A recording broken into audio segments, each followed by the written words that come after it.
Pepsi. On va parler donc d'Égérie aussi, donc Dip Doundou Guiss.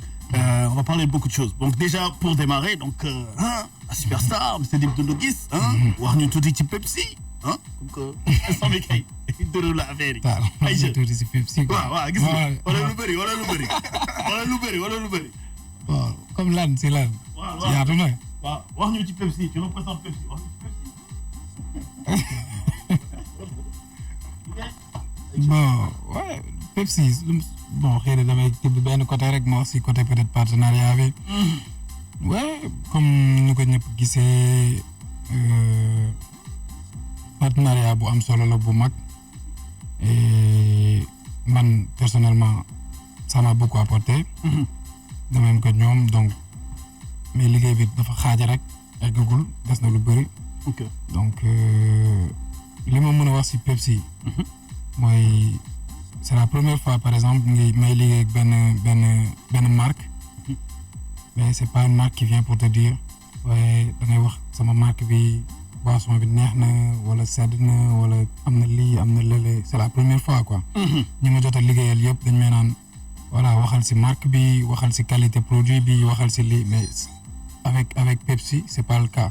ok dañuy ñëw ne la pour nga wax ci ay valeurs pour nga essayer partager ak nit yi yow li nga gëm pour nga fexe wax jeunes yi que Pepsi benn mentalité la quoi du benn boisson. ok benn mentalité la moom la gars yi naan génération Pepsi. génération Pepsi effectivement. mentalité bal la mentalité gëm sa bopp mentalité ñàkk complexe ci li nga bëgg def mentalité boo xamante ni mooy yow li ngay dem da nga ci dem à fond da ngay dëggal sa bopp ci li nga bëgg quoi. voilà loolu moo ma gën a marqué ci collaboration bi. am na solo. tey duñ ko présenté marque la boo xamante ni gars yi xam nañ ko. man moom yàggoon naa ci naan. tey laa ci gën a naan waaye yàggoon naa ci naan plutôt. juste pour info dafa nekk loo xamante ni mooy première marque numéro 1 aux États-Unis deuxième dans le monde. bëggoon wax ci li nga xamante ni mooy seen partenariat. balaa ñu dem ci Pepsi. parce que dafa mel ni clip bu son bu ñu teg léegi nii musiba. musiba naaru laay. borom 3 millions yi. ay sama gars yi. borom 10 millions yi. waaw 3 millions 24 heures la bëgg wax. oui record bi xam nga borom 10 millions xaalis bi ñu ci dugal. non gars yi non. c'est que xaw comme mooy li ngeen faral di wax rek xam nga ñu amul xaalis ñooy caw ci xaalis mais c'est pas grave waaw loolu 10 millions ñoom lay jaaxal quoi. léegi nag man maa ko wax nag dafa mel ni son bi surtout vidéo bi moo parce que dafa génn son bi dafa génnaale ak vidéo. yes ñu dégg nga wax ci li nga xamante ne mooy Pepsi donc mënoon wax na ni son bi moo lancé li nga xamante ne mooy seen collaboration. bon mën nañu wax ni que foofu la lépp commencé quoi. avant boobu defoon nañ benn plateau ci benn télé pour présenter wu pour wax que ni voilà officiellement signé nañ quoi. parce que du ma ne signé naa ak ñoom mais ñoom tam dañ signé ak man. tu vois signature la entre ñaari parties donc léegi clip bi son bi ak parole bi may wax ci Pepsi. bokk na ci li nga xam ne moo gën a samp affaire bi quoi. ko jëmal carrément. voilà parce que booy dañ may envoyé vidéo di naan Pepsi naan maa ngi ci trône bi ak ñoom Messi jël sama Pepsi di góor mu nekk benn affaire boo xam ça a bien marché. benn line boo xam ça a bien marché et je pense que moom moo démarré dugg ci bi quoi. dugg ci wu marque bi carrément fini mais na ma koy fàttaliwaat rek liggéey bi. xaajul sax bay commencer quoi. ci sama waaj. waaw parce que ñun moom buñ duggee ci benn affaire moom c'est pour dem jusqu'au bout quoi. dafa leer bëggoon ñëwaat tuuti ci clip bi parce que 10 millions yi c'est 10 millions la wala 10 millions gars yi la. wala gars yi ñu def 5 wala JP dafa am lu mu ci parce que léegi wax nga ci de dañoo ne 10 millions rek. xam nga boo déggee ñu wax Pepsi génne wane Pepsi bi ci biir vidéo. ci biir. nga xam ne ñoom def nañ ci xaalis quoi. est-ce que waaw léegi nag mënuma la ne lii la mënuma la ne man tam lii laa ci def et tout. est-ce que mais ñi di wax yëpp nañ xam ni bon liñ ci dépensé pour na loolu. dafa leer. après nag bon ku nekk ak sa liggéey quoi ku nekk ak sa domaine voilà donc du peut-être ñun ñoo gën a maîtriser pour taxaw wax ci loolu. parce que nit yi suñuy xool duñu xool rek par exemple 10 millions yi ngay dégg mais visuel bi dañ koy jéem a xool naan di ko calculer ndax mat na 10 millions. xool gars yi ci biir rek figurant yi loolu nag du dip moo la si tontu. est-ce que loolu waa Reverse ñoo si mën a tontu te def nañ ko quoi. waaw def ci liggéey bu am solo après dañuy avancer quoi franchement. am na solo sonal naa la trop yow sama waay nga alors Mr Kader xam nga rek waaw gis nga naka mu ñëwaat ci seen collaboration ak ki nga xamante ni mooy Dip Doundou Guiss beneen son gars yi dañu newoon carrément saa yi mooy number one Sénégal ñun ñëw jël number one coob ak moom xam nga loolu déjà dafa laaj fit comprendre positionnement en tant que number one def tamit ay jéego ak moom donc sànq wax na ko ci li nga xamante ni moo nekkoon lancement bi donc émission boobu sur TFM di nuyaale xam nga suñu papa boobu Mr Exadex papa la si man xam nga ak équipe bi yëpp équipe kër googu yëpp jóge foofu teg concert tegaat concert xam nga clip vidéo bi bon wax ñu tuuti ci collaboration bi donc man collaboration bi damay sawar wax si parce que déjà comme ni nga ko waxee da nga ne Dip number one ñu ñëw décroché ko Pepsi yaa ko waxal sa bopp tout de suite number one aux États-Unis ah oui donc c'est une marque internationale boo xam ne kenn dootu ko présenté et aujourd'hui ku xam Pepsi xam ko ci ay collaboration yu mag surtout dans le domaine bi nga xamante ne moom la Dip Doundou Guiss di yëngu muy musique hip-hop musique urbaine et tout donc Pepsi ñu xamee ko ay artistes yu mag a mag les premières campagnes ont été lancées par Michael Jackson moom moo njëkk a créé génération Pepsi des artistes comme Snoop Dogg Beyoncé et cetera boo ñëwee en Afrique pour gën a jege Sénégal Davido Wizkid au Nigeria donc pour annoncer l'arrivée de Pepsi au Sénégal fallait que ñun aussi ñu yégal niveau bi ba ci kaw donc raison pour laquelle on a trouvé le number one yaa ko waxal sa bopp donc voilà le number one donc muy Dip Doundou Guiss pour lancer cette collaboration et je pense que comme tu le dis aujourd'hui ce n'est qu'un début comme il vient de le dire lui aussi mais on ne le regrette pas parce que gis nañu résultat yi aujourd'hui on est en train de créer la génération Pepsi donc les jeunes ont compris le message on a vraiment lancé un appel ils ont répondu il y a aussi concert yi le concert de Dakar ça a marqué les esprits c'était vraiment un spectacle magnifique mais au-delà de ça Dip aussi c'était une occasion pour mu jàkkaarloog jeunesse bi wax ak ñoom aussi surtout jox leen ay messages exactement c'est quoi la génération Pepsi donc aujourd'hui la génération Pepsi dañ si invité jeunes yëpp ok on veut vraiment mettre en avant la créativité l'excellence sénégalaise parce qu'on a une jeunesse vraiment pétrie de talent et donc Pepsi aujourd'hui lifestyle boobu la leen lay ñëw ubbi ko pour jeunes yi ñoom ñu am fit moo xam ni affaire bi gëm sa bopp la liggéey la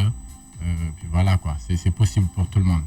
Des messages très très forts des messages très très forts on peut dire même ce sont des emblèmes aujourd'hui donc mënoon wax ne Dip Doundou Guiss le nom la marque patrimoine la ci Sénégal Pepsi tamit ñëw ancré wu ci loolu balaa peut-être ñëw ci li nga xamante ni mooy génération Pepsi bi parce que gis nañ ko firndeel ngeen ko ci li nga xamante ni mooy album bi parce que mënoon na nekk album Dip Doundou Guiss boo xamante ni mooy égérie la mais ngeen créé li nga xamante ni mooy génération Pepsi bi ngeen jëmal ko ci li nga xamante ni mooy album bi donc Pepsi hashtag 221 bëggoon ñëwaat ci concert yi xam nga donc émission bi ñëw def benn concert xam nga nan la ko doon waxee sax septième dan wala huitième dan boobu fàtte naa ko mooy jamono si ses bi xam nga def benn concert boo xamante ni 10e dan la au niveau de la place de la nation dem tamit fi nga xamante ni mooy Ziguinchor est-ce que du foofu JP je pense Jean-Pierre Sagwa Ziguinchor la wala bokkul dem Ziguinchor dem Casamance tamit dafa benn concert xam nga 10e dan le choix pourquoi xam nga def concert place de la nation dem xam nga au sud tamit def concert déjà ce qu'il faut savoir c'est que concert yi dafa naroon accompagner suñu collaboration ok donc on a voulu les lancer on a voulu les lancer même un peu plus tôt mais Covid bi moo ñu ko permettre loolu effectivement donc on a aussi attendu en tant que bon Sénégalais respecter les gestes barrières consignes yëpp donc voilà raison pour laquelle ñu yéex ko am ni mu di yéex a dugg si duggul directement si début collaboration bi donc voilà comme ni nga ko waxee premier concert bi c'était juste phénoménal alors lu ko waral mooy on a Dip on a Pepsi wow. donc Pepsi c'est international du ma fi sax nekk toog naan dama koy jéem a expliquer c'est quoi Pepsi. Tout le monde connaît Pepsi. Donc day doog a ñëw Sénégal peut-être grand public bi ñëpp xamaguñ ko mais ñu bëri dañ koy gis à travers la Ligue des Champions et cetera. Donc pour rester sur le sujet par rapport au concert donc mënuñu woon ñëw def concert bu ndaw. parce que ñaari parties yi ñoo ko laaj que ça soit Dip mu nekk vraiment ci carrière am foo xam ne toll na foo xamante ne mënatul revenir en arrière wala def loo xamante ne ay caaxaan la tu vois. Donc ñu am artiste bu exigeant am produit bu exigeant. C'est clair. Donc il fallait répondre avec aussi benn spectacle boo xamante ne day respecter son niveau. Et exigeant tamit quoi. Exactement. Donc tu l'as dit toi-même. Donc ñu def scène bu am niveau def écran def tout ba pare may ko sénégalais may ko jeunesse sénégalaise bi pour ñu communier ñu fêter entre nous ok célébrer Pepsi célébrer la jeunesse sénégalaise surtout parce que loolu moo gën a am solo ci affaire bi tant que moom waxal na ko boppam. kenn sant ko pour mu ñëw wax Pepsi neexaayam ku ko ñam xam ko tu vois. voilà donc laajuñu ko loolu. donc aujourd'hui li ñu ko laaj mooy vraiment mu ñëw ànd ak ñun ñu regrouper jeunesse sénégalaise bi mu nekk jeunesse consciente aussi c'est bien marqué ñu di jaay c'est côté aspect pécuniaire bi c'est important gain et cetera et tout mais derrière aussi ñun en tant qu'entreprise engagée responsable aussi c'est un devoir pour nous ñuy lancer ay messages positifs di xool si ni jeunesse naka lañ leen regrouper sur des trucs de valeur yoo xamante ne day positif day am solo lool pour ñoom seen réussite dans la vie et cetera et on pouvait pas trouver mieux Dip aujourd'hui ku nekk xam na histoire am tu vois un peu di ñaan yàlla lafal ko cet mu gën a jëm kanam il est parti de rien il a cru en ses talents il a cru en lui-même mu liggéey fight il est arrivé aujourd'hui là où il est ok donc Pepsi gis ko donc vraiment parce que Pepsi moo ñëw vers moom tu vois moom aussi mu gisee Pepsi mu xam niveau bu mu toll mu xam ne li méngoog na image am mu ànd ak Pepsi tu vois donc day simple donc bu ñëpp gëmee seen bopp nekk ci liggéey bi rek affaire bi day ñëw donc vraiment mu nekk concert boo xamante ne dañ ci kontaan trop ñu am ci ay retours yu positif suñu égérie waxtaan nag jeunesse bi comprendre nañ c'est quoi le message parce que c'était ça le plus important ñu comprendre message bu nekk derrière fo bi kaf bi ree bi et cetera. ok donc on veut une jeunesse engagée une jeunesse de valeur une jeunesse boo xamante ne travailleuse am ay gëm-gëm am ay objectifs donc je pense que c'est bien parti bu ñu ko defee Dakar aussi dañ koy def au niveau de toutes les grandes villes donc raison pour laquelle ñu dem Ziguinchor te parewuñu ok ñu bëri dañuy faral naan bu ñu def concert Dakar dañ ciy réyal ba mu rëy def ngën di concert et tout mais bu ñu demee ba si région yi dañ ci gis seen tànk tu vois un peu donc nekk ñu woon si lignée boobu donc ñun dañu bëggoon lu ñu def Dakar ñu dem teg ko biir région ok parce que c'est la même jeunesse c'est la jeunesse sénégalaise ils sont partout donc loolu nañu gisee affaire bi moo tax Ziguinchor aussi c'était juste phénoménal am na solo en tout cas c'est clair gis nañ ko jox li nga xamante ni mooy gëdd bi jeunesse bi public bi tamit parce que comme li ñu wax à la fin du fin ñoom la public bi la for the love of it instant bi nii yéen a ngi déployer li nga xamante ni mooy seen campagne de com gis nañ li nga xamante ni mooy album bi génn na donc gars yi am ko ci plateforme yi son bi mu ngi tudd for the love of it donc Pepsi ñu déglu ko ak ki nga xamante ni mooy Dip Doundou Guiss après ñu ñëwaat ak Mr Jean-Pierre Seck ay jërëjëf. C'est le Starlight Show sur Vibe Radio.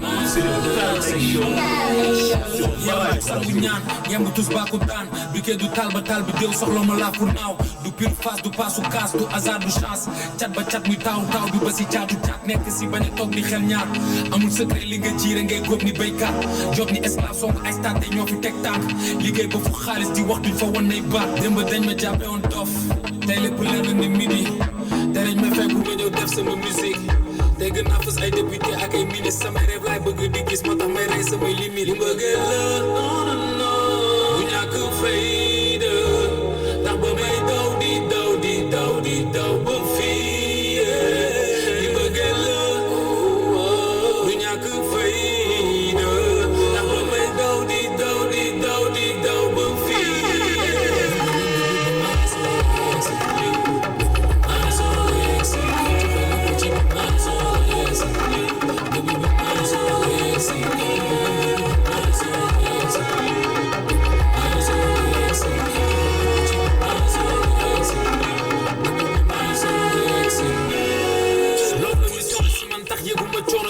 famille bi sombi ñu naan wax mer ni sa doom a ngi mag daw ci vitesse yëpp bës si kaw des fa wow ni ciment dox diggante leer ak lëndëm ni wasi fa ak wasi les choses maintenant lu échec ñëpp am bi déew na ku ne xeex ndax li la lew liggéey bañ lu la bet gëm nga bu géej la du te fees ne leen ni yelwaanu ñu kenn te ba ñuy yëg laalu échec kii di ñaan fayda love la la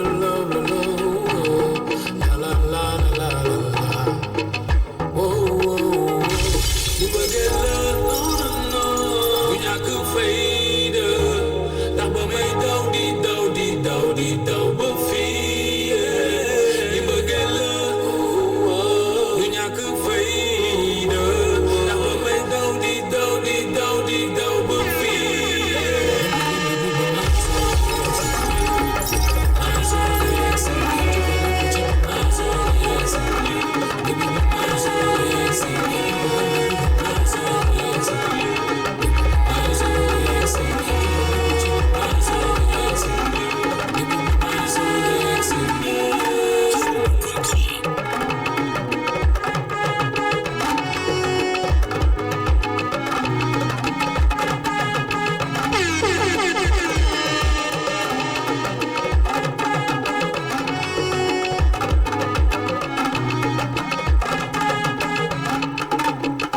Talrec Show sur Vibe Radio.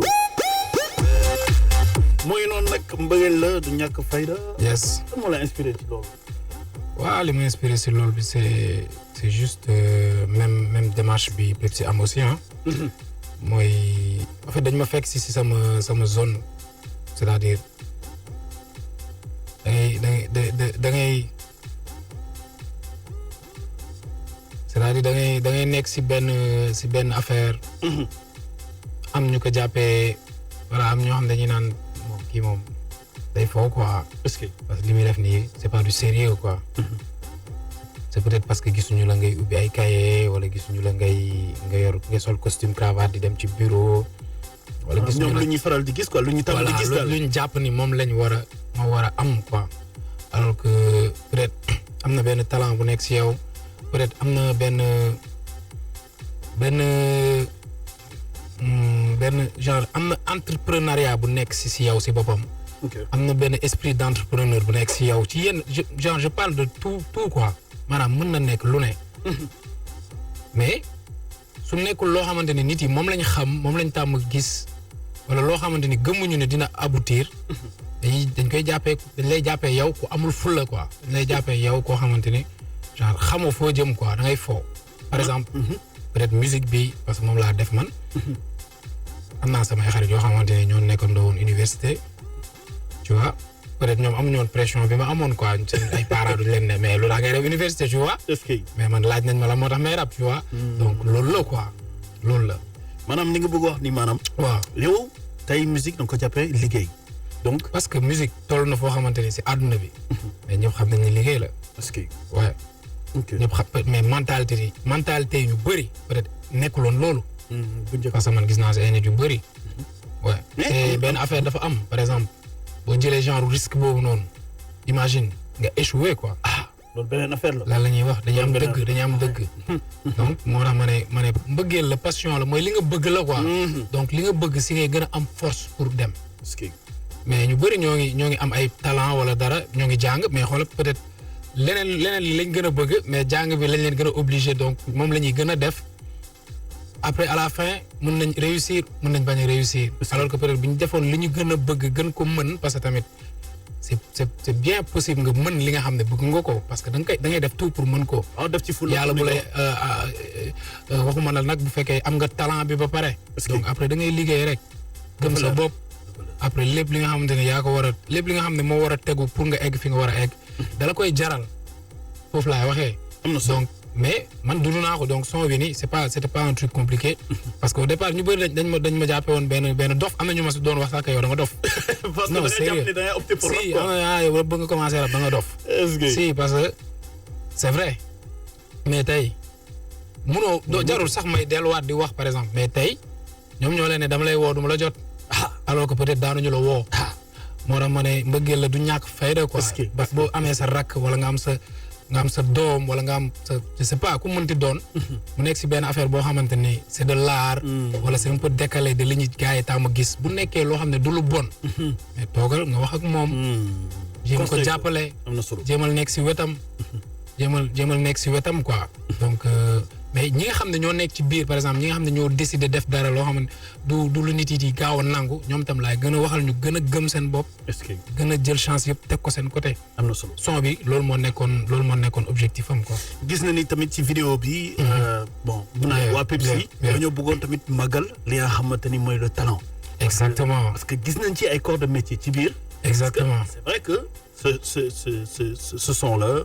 xam nga fës nga si gis nañ la ci. mais am na yeneen aspects yu ñuy gis ci biir vidéo bi. exactement te bëggoon naa ñu ñëw si ñu wax si. bien sûr parce que gis naa benn tailleur. buy kii xam nga. gis naa tamit kuy fecc wala kuy def ay salto affaire yooyu. acrobatie.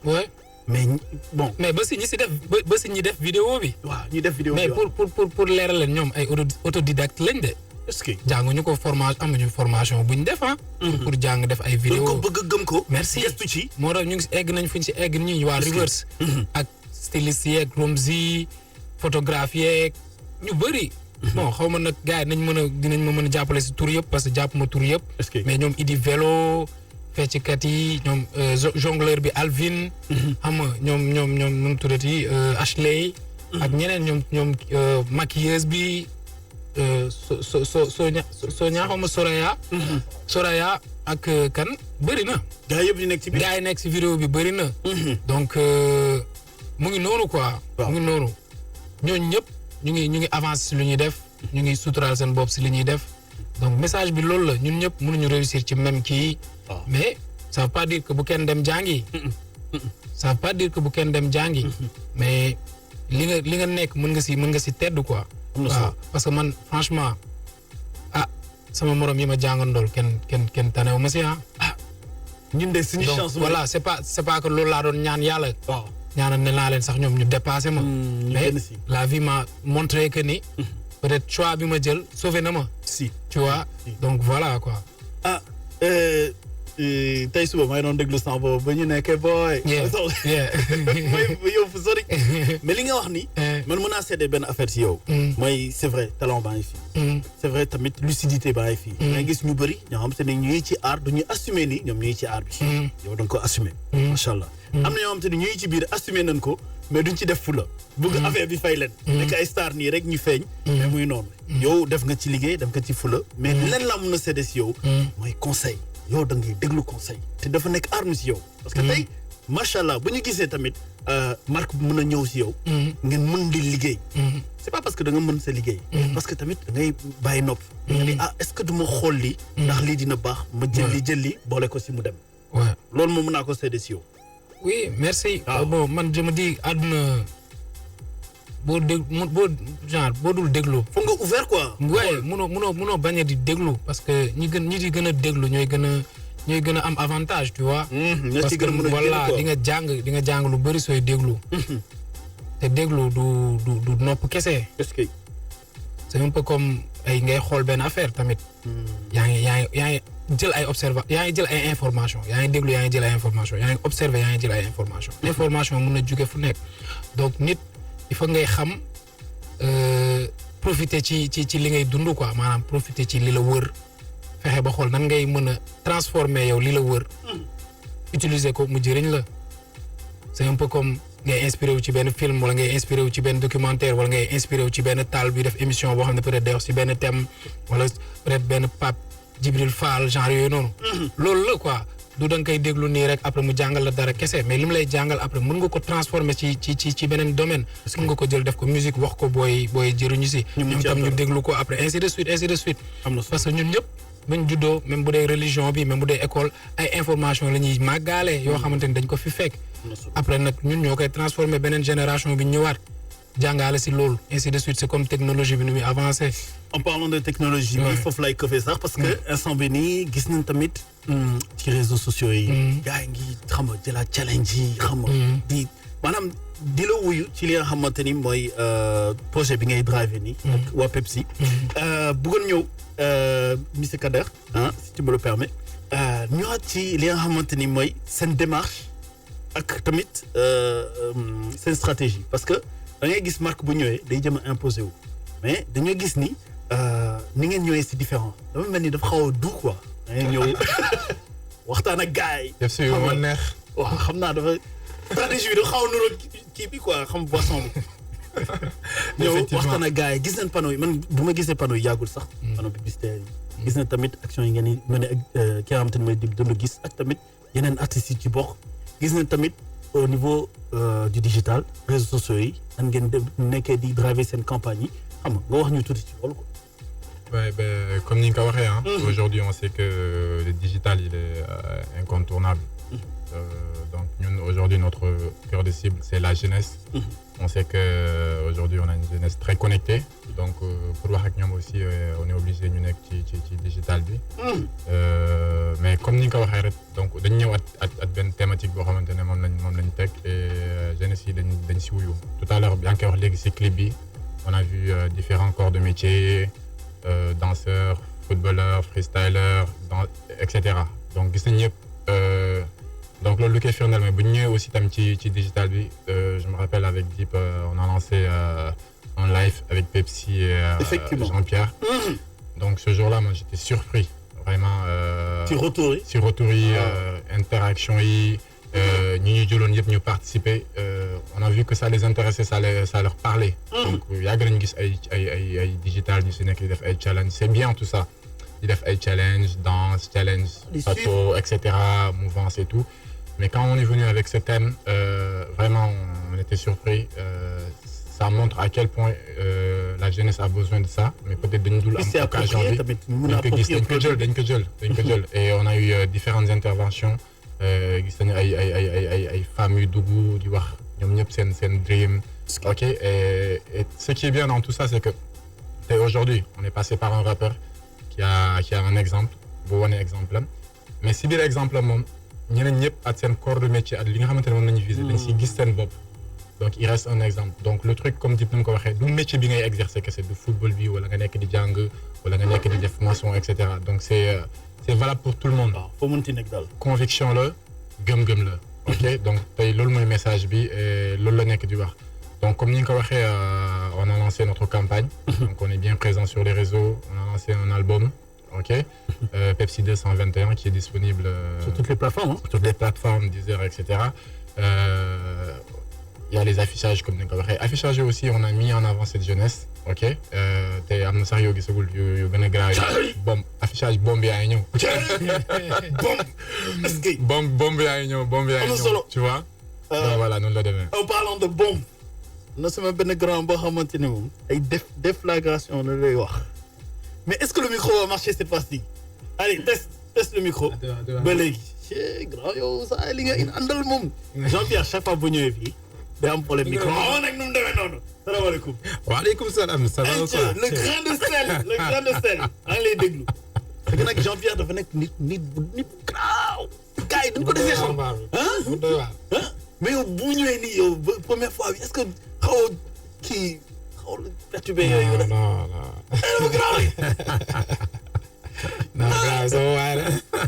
grave bi sa waay la. sama waay la non kon yow da nga garaaw. non kon yow da nga garaaw. non sama waay la nag. man ñeme ma ko de. non dañuy waxtaan maak moom dañuy waxtaan lu bëri. est-ce que on parle de tout et de rien. xam nga est-ce que daf may conseiller lu bëri. surtout expérience bien hein. ouais en plus voilà c'est quelqu'un de voilà, il est ouvert, il est disponible. Surtout. Et franchement, il partage, quoi.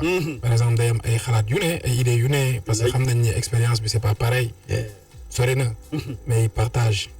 te du man kese boo xoolee ku mel ni Dope Boy. xoolal ma sa waay. dañu waxante dëgg. xam nga ba mu ñëwee ne ma Dope day ñëw signé ak 9 day man gawuma ko du ma ko nëbb. est-ce que. donc soo demee dénicher ku mel ni Dope Boy biir reptile xam nga. yóbbu ko ba 9 day yi xam nga. dara la. franchement. donc ouais c'est quelqu'un boo xamante ne day il croit au talent quoi. parce que Dope ñëpp xam nañ talent am tu vois. mais nee nañ nekk nañ si dëkk boo xam ne du ñëpp a xam musique. du ñëpp a xam artiste. peut-être parce qu'il est timide wala yenn kii donc peut-être dina nekk ay barrage pour moom. mais Jean-Pierre il est allé vers lui xam nga liggéey nañ pendant ay 6 mois donc. je vais pas dire que Jean-Pierre kese la parce que moom am na talent aussi bu baax. xam nga yàlla def lu muy def ba affaire yi egg fu mu egg. ñun ñëpp dañ si kontaan. te c'était pas évident. pour wax dëgg c'était pas évident. gis nañ ko tamit lu mu def pour Samba tamit ba ci xam nga. mu koy def pour ñu bëri ouais ñun ñëpp je vais dire ñun ñëpp du ma ne pour ñu bëri de mais ñun ñëpp quoi. ouais donc di ko ñaanal jàmm ak salaam. xam nga après voilà. ensuite di ñaan tamit mu jël yenn bagages yi comme ça ñu. waaw yaa ma gën a xam. fii Sénégal yaa ma gën a xam. Mr Jean-Pierre Seck. Yes. Le grand boss.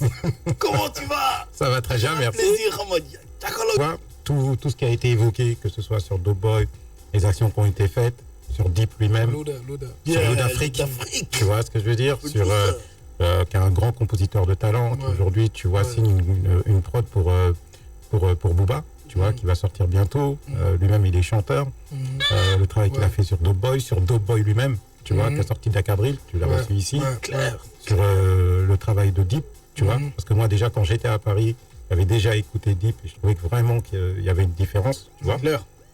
Et je trouve que c'est extraordinaire, tu vois, qu'une marque américaine comme Pepsi, tu vois, décide déjà de s'installer au Sénégal, parce que c'est quand même un événement, tu vois, et que voilà, il décide de travailler avec un artiste comme Deep, parce que c'est la qualité qui fait ça. Quand Pepsi a décidé de s'installer en France, ils ont choisi Solar, tu vois. Ouais, quand même. Et Solar, tu vois, c'est le plus gros vendeur. Donc on parle de grosses catégories, tu vois. De gros calibre. Voilà. Et ce que j'aime bien, c'est le contexte, en fait. C'est-à-dire, tu vois, Pepsi, quand ça s'est lancé aux États-Unis, c'est l'explosion de la démographie, l'explosion de la jeunesse, etc. Et le talent. Et ici, en Afrique, je trouve que ça apporte ces valeurs-là comme Deep le disait tout à l'heure, d'être complètement décomplexé, de croire en soi et de se dire qu'il est possible de créer des choses exceptionnelles. C'est clair. Tu as vu, avant que le partenariat ne se fasse, on entendait parler, on avait du mal à y croire. Non, c'est clair. Tu vois, le clip, quand les gens ont entendu les montants, ils avaient du mal à y croire. La qualité de ce clip, tu vois, il est même supérieur à des choses que l'on voit à Paris, tu vois, ou même un peu partout en Europe et tout ça. Et c'est ça, c'est l'excellence, la qualité et montrer que, tu vois, ici, on peut faire ça. Et c'est ça, la génération Pepsi. Moi, voilà, je suis content de participer à cette aventure. Et voilà, et c'est un travail d'équipe où tout le monde apporte. On a tous des expériences différentes, tu vois, tous des points de vue différents, etc. Et on les met en commun pour créer des choses extraordinaires parce que c'est possible, tu vois. Et de ramener ça, c'est important. En fait, c'est le point de départ pour moi, tu vois. Même la bourse, tu vois, quand on parle de la bourse, le 440, il n'y a pas plus capitaliste que ça. C'est basé sur quoi? Sur la confiance. Ouais. Dès que tu n'as plus de confiance en un titre, le titre qui s'effondre, tu vois. Et ben, imagine par rapport à toi-même alors, tu vois ce que je veux dire, la confiance, elle commence déjà par rapport à soi, à son pays. Et croire, moi, tu as vu, quand j'ai commencé à me dire je vais m'installer au Sénégal et tout, j'ai plein d'amis à Paris, ils m'ont pris pour un fou, tu vois. Non, mais c'est comment? Tu vois ce que je veux dire? Pareil, Deep, quand il a commencé sa musique, les gens, ils m'ont pris pour un fou. Kader, bon, certains. Parce qu'il y a des gars comme moi. Voilà. Moi, la première fois que j'ai vu le gars, moi, j'ai dit non, gars, yo, tu sais, on a déjà fait un son ensemble. On a déjà posé un son, Deep de Guy, c'est moi. Tu t'imagines? Mais Deep, il a dit non, c'est moi qui pose en premier.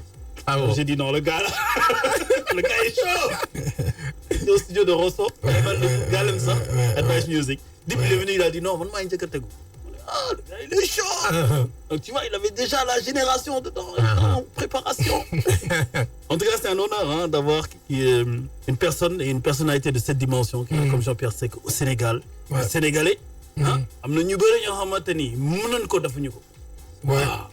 Tout le temps dama koy wax ku mën na def mën na ba pare def sant yàlla. donc vraiment xewal la quoi. non man dañuy bàyyi ba pare. ba affaire yi léegi jeex na. léegi ñu ñëw. tu vois mais c'est pas le cas. est-ce que. parce qu'il y a du travail il y a vraiment du travail. à faire il y a beaucoup de choses à faire. comme lan ak lan moo des. bëri na franchement comme lan instant bi lan. xam nga gars yi lu sotti rek lañ mën a gis. mais mënuñu gis lan moo nekkoon ci suuf quoi. est-ce que. et gas bi quoi. ouais. jarul bon peut-être loolu du biwu émission bi. nañ bàyyi ba si kanam. dafa leer am na solo. Kader un mot peut-être pour les fans de Pepsi. fan la ko gars yi mën a am gars yi juste te lu ñu xaar ci Pepsi gars yi soo waajee. déjà pour commencer tabaski ba ñëw. waaw tamit. lekk yàpp naan Pepsi. voilà lekk yàpp naan Pepsi. digéré. jeex na tàkk déjà loolu. lekk yàpp naan Pepsi. les gars yi dem ci point de vente yi la boisson est là-bas dinañ ko gis. mais est-ce que gars yi dañuy maye ay xaru tabaski. mais parce que lekk yàpp naan Pepsi. mais est-ce que dañuy joxe ay xaru tabaski. waaye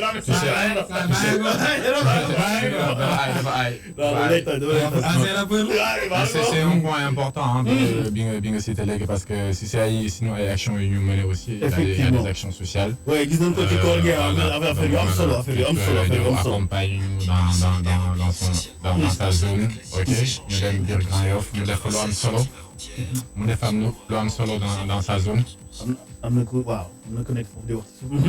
donc voilà gisoon nañu action sociale yi ak Dip ànd ak Pepsi ñëw biir Grand Yoff def ay action sociale. si Ramadan bi ñëw donné joxe ay vivres may fay boissons sucre mais vraiment des choses utiles yoo xamante ne accompagne famille bu baax a baax si c'est seen mois de Ramadan.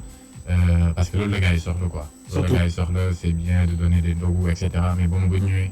daf ñu ne vraiment gars yi lu ñu soxla la leen di jox quoi ñu accompagner leen si weer bi donc on a sorti des sacs de riz de l'huile xam nga bu conséquent quantité bu conséquent sucre boisson de l'eau et cetera famille yëpp kontaan donc c'est ça aussi ñun aussi dañu am benn volet RSE boo xam ne dañ si bàyyi xel bu baax donc bénéfice bu ñuy am ñu dem partager waat ko suñu ay consommateurs mu nekk lu am solo donc comme ni nga ko waxee ci tabaski bi donc gars yi nañ dem naan Pepsi. lekk yàpp grillage naan Pepsi donc voilà. solu tabaski. solu bu rafet.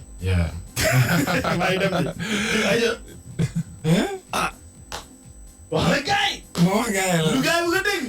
gars yi bëgg a dégg si lan. bon génne nga fi ñetti single est-ce que am na leneen luy ñëw lan la ñuy def fi guuxaat Pepsi di préparé. li ma mën a wax tey mooy bientôt dinañ annoncé date.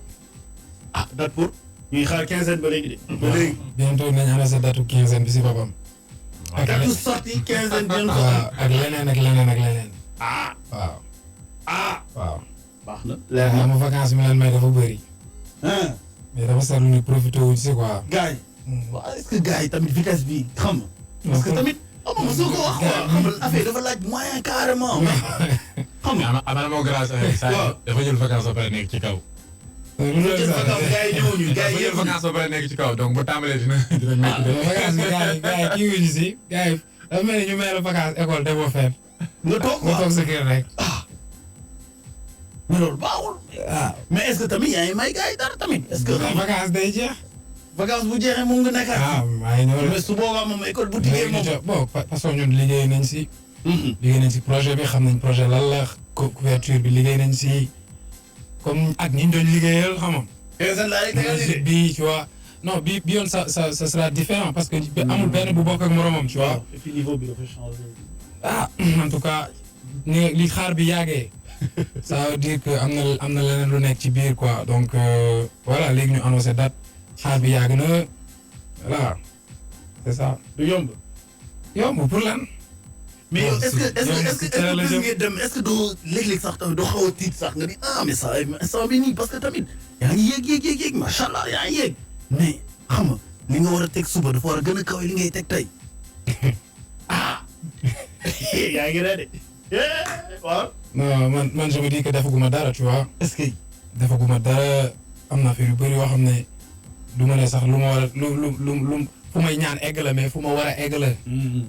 dafa am maanaam ay. waaw c'est pas du ay lu may ñaan quoi. mais lu ma war a def. li nga war a def quoi. exactement maanaam dafa nekk ci yoon bi quoi. waaw du lu may xaar wala lu may jàppee ni ay wërsëg la wala yooyu noonu. non non liggéey la. le talent du dara. parce que fii nii presque bu ñëpp am nañ talent gars yi bëri am nañ talent presque boo xoolee milieu musique bi wala milieu hip hop bi surtout. surtout hip hop bi talent kese la. mais gis nga ne gars yi comme bokk ci mais ci album Pepsi bi tamit booy. gars yi non mais am na booy bëri yu nekk ci suuf yu talentueux.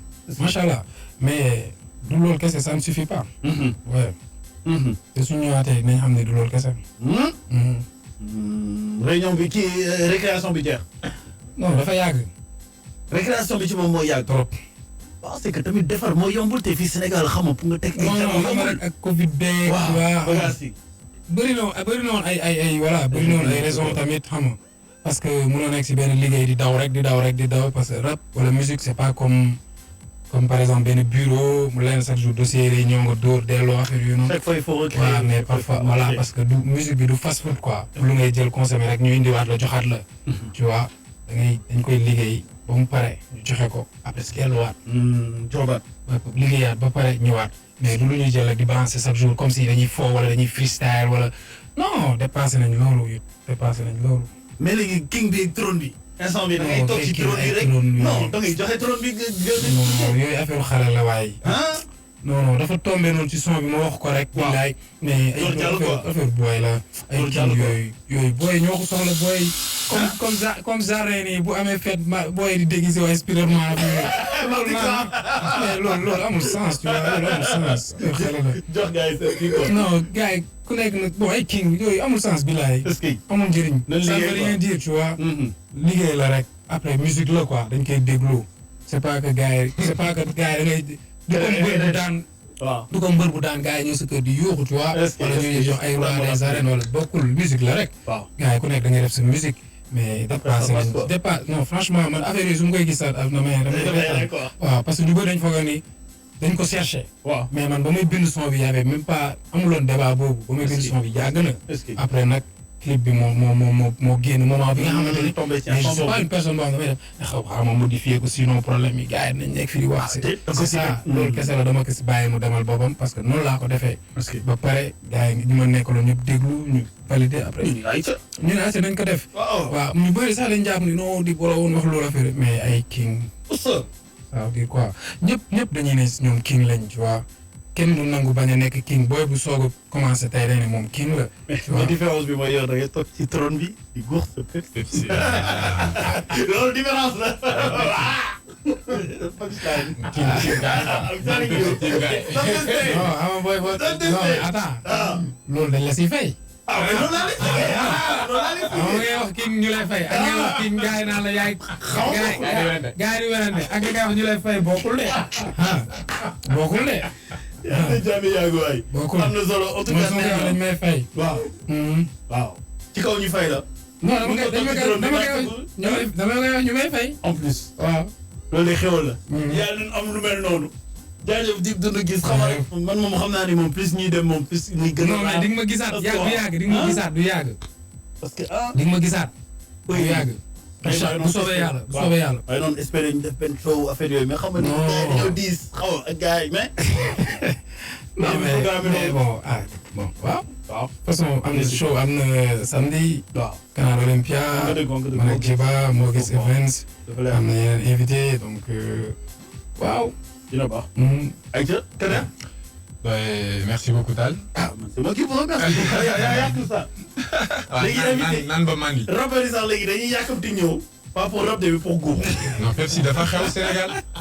est-ce que tu sais combien d'appels je reçois par jour. tu sais combien Pepsi dafa xew. on a plein le Sénégal en Pepsi. yu génnagul. est-ce que. yow maanaam benn rek nga ñu may. non ay rappeurs yu def son. ah ci Pepsi. ñu bëggee Pepsi. est-ce que. dafa xew dafa xew. pour rap ci Pepsi daal na ñëw fi. waaw non naa indil gars yi. am na solo. en tout cas merci beaucoup Tall. ok liggéey bi rafetlu nañ ko bu baax. est-ce que yow aussi je pense yaa ngi si génération Pepsi. parce que on est vraiment très content et fier de tout ce que tu fais. yaa ngi def sa liggéey di ko def naïsement donc c'est ça le message di wootewaat toute la jeunesse sénégalaise. ñu ñëw fekk si train bi xam nga début bi doon wax ñëw leen. mais ça train bi départ na. fees na dell. il faut gars yi dab il faut gars yi dab nañ ñëw jël dernier wagon yi ñu yéeg. donc parce que place bi yaatu na ñun on est vraiment là on est ouvert on appelle toute la jeunesse. di leen wax ni aujourd'hui c'est une très grande fierté comme Jean-Pierre mu ko waxee. d'avoir une aussi grande marque. internationale. reconnue mondialement. ñu adopté que ñun déjà groupe Kirène c'est une grande fierté pour nous. moi en tant que jeune c'est une fierté pour moi de pouvoir travailler avec cette. am na ay rappeurs yu ñëw fii ñun waa Métal wala ma waa Pepsi gars xaw ma tamit ma góor si noonu xam nga. wala amul benn problème. gars yi ñëw nag gars yi xam nga ki ñu jiital xatul. waaw loolu dëgg la moom xatalul gars yi. voilà ki ñu jiital xatul. voilà am na solo. donc di les remercier di remercier auditeurs Vibe Radio yëpp di leen inviter donc il y a des événements qui arrivent. ok donc là dañ leen di bàyyi ñu consommer album bi comme Dip nu mu ko waxee. consommer album bi consommer clip bi consommer son bi consommer produit bi. si tabaski bi naan. reesal ñu mel leen some pause. après ñu ñëwaat ak doole ak yeneen bagages ak gis. gars yi sifflé. affaire yu inédit. fin de récréation. noonu lay demee en tout cas merci beaucoup. waaw et puis voilà à la prochaine. bismillah waaw en tout cas. bon merci à toi. mais nga en tout cas de. waaw bon maa ngi ñëwaat. merci. merci à toi Tall xam nga pour accueil bi ak sa équipe bi yëpp. merci à Kader au groupe Kirène Jean-Pierre. sama gars yi nekk si ginnaaw yëpp. donc di rafetlu encore une fois collaboration bi. di wax gars yi ne que lii benn partie la rek. benn partie baa ngi ñëw. est-ce que. waaw mooy li ñu doon wax léegi nii rek. dina neex dina yëngu. ñu ngi koy xaar. non yaakaar léegi nga am date. léegi ma laaj la. waaw Sadio Bane ak Peace of Mind ban moo la dàqal. wax ma rek. non wax ma rek ban moo la dàqal. parce que yéen a ngi ñett yi mais ban moo la dàqal. wax rek waaw wax ma rek. non perso mënu ma wax ban moo ma dàqal quoi wax dëgg yàlla. man mën naa tànn. non am na benn bu la dàqal man xam naa loolu. wax rek. waaw am na bu ma dàqal kay. am na bu ma dàqal. ban la doo wax. te gars yi cons yëpp. waaw. wala ma wax. non yow mën nga wax bu la dàqal. non yow laa wax sa bopp yow. xam naa ne ci ñett yi am na bu la dàqal man xam naa ko. non mënoo mais mënoo xam man moo ma dàqal. xam naa ko. non mënoo xam moo ma dàqal. waaw gannaaw am nga daal ko tegal Jean-Pierre. ñu tëjee ko waaw ayca baal jël saa yi. Jean-Pierre. non Jean-Pierre. Ils ont tout dit, tu vois. Maintenant, on va passer. Moi, tu sais, je suis toujours sur les next steps, en fait. Tu vois, donc tout a bien été résumé de tout ce qui a été fait jusqu'à maintenant. Et voilà, pardon. On va monter le niveau. Donc, comme dit Dip, là. Monter le niveau. Ouais, Inch'Allah, et on est là pour avancer, de toute façon. C'est clair. On est là pour avancer. On est là pour l'excellence. On est là pour faire progresser les choses. Amener notre pierre à l'édifice. Donc, il y a des dates qui vont être annoncées. Inch'Allah. Des projets qui vont être annoncés. Ouais. Et le but du jeu, c'est de travailler mieux encore. Tu vois. Être encore plus fort, être encore plus impactant, etc. On est plus motivé que vous à annoncer des choses. C'est sûr. C'est ça la vérité. On est plus motivé que vous à annoncer des choses. Mais on veut le faire de façon de plus en plus carrée, structurée et ambitieuse. Tu vois, de façon ambitieuse. Et c'est ça en fait, la génération Pepsi, c'est toujours l'excellence, etc. Donc on est déjà sur d'autres choses en fait. À chaque fois on est sur les étapes d'après et tout. Mais on est pressé et ça va arriver. C'est clair. Ouais. En bon temps, Inch'Allah. En tout cas, merci beaucoup. J'espère vous retrouver très très bientôt. Merci. Voilà, merci à l'assistance, Malik, Mr. Lai, l'homme à la technique.